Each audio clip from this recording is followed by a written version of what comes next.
think it hurts. Hurts? I could feel Savathun behind my eyes when she reached into my mind. What do you think these Hive feel when we reach into theirs? I also find the Scion's methods unsettling, but they can uncover Savathun's plans more efficiently than I ever could. Better to just put them out of their misery. Keitel believes these Hive might hold deeper secrets. Do not make the mistake of thinking these things deserve your sympathy. Even though they have the light. Maybe you are the wrong person to put on this assignment. They may be our enemies, but this feels like a new low for the Vanguard. For Zavala. Watch your mouth.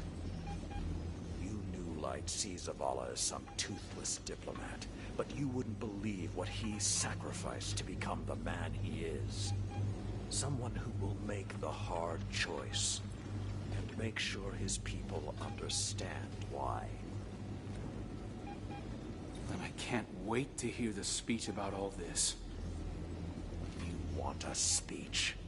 Today the Vanguard did what had to be done. Mercy prevailed. Speech over. Say it a little louder. I don't think this guy could hear you. This doesn't look like mercy to me. Then you're not looking hard enough.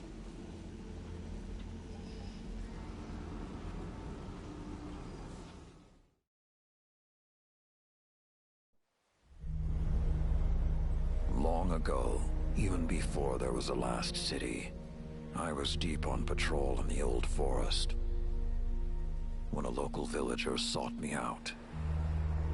They asked me to catch a thief. I told them the Iron Lords were no mercenaries, but I saw their pride as well as their poverty. When they offered me a loaf of black bread instead of coin, I agreed. Just before sunrise, I caught my thief. A young girl, stealing what she could carry.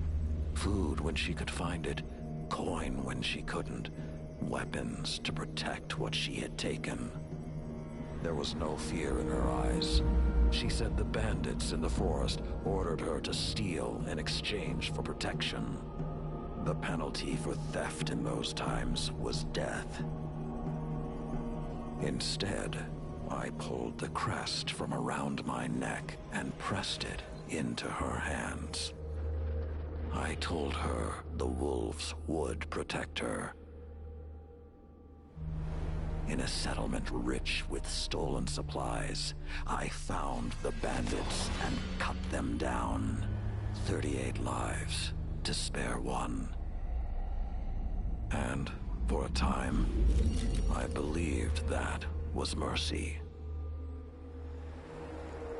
Many winters passed before I found myself back in that part of the old forest. This time, no one sought me out.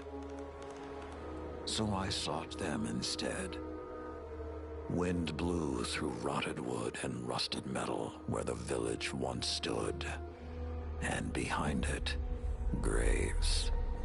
Then piled stones, then bare mounds of earth, and then a pit.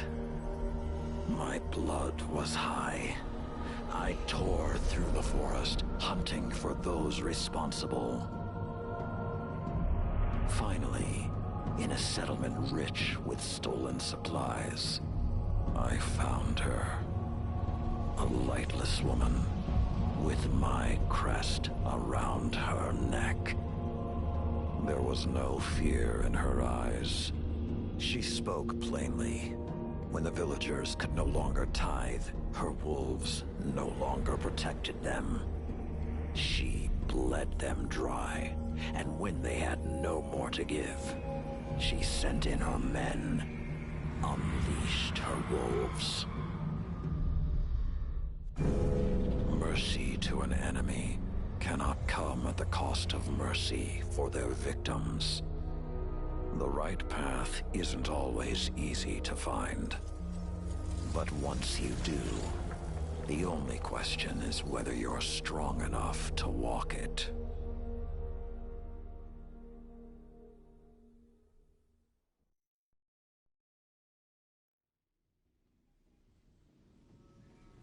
Consider that the next time you feel pity for our enemies.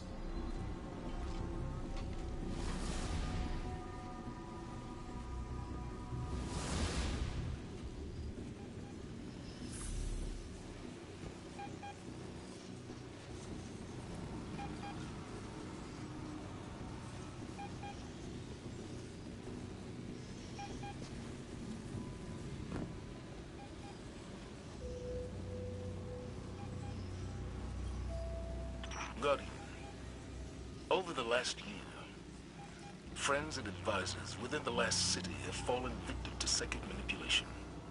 Those losses and the rediscovery of the Crown of Sorrow meant that we had to develop psychic countermeasures.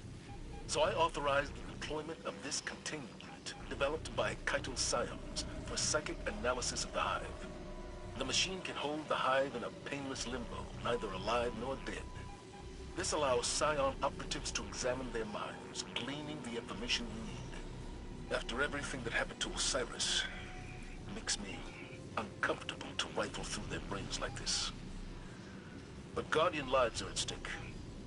You will be our boots on the ground, and Lord Saladin will oversee the operation to ensure everything goes smoothly.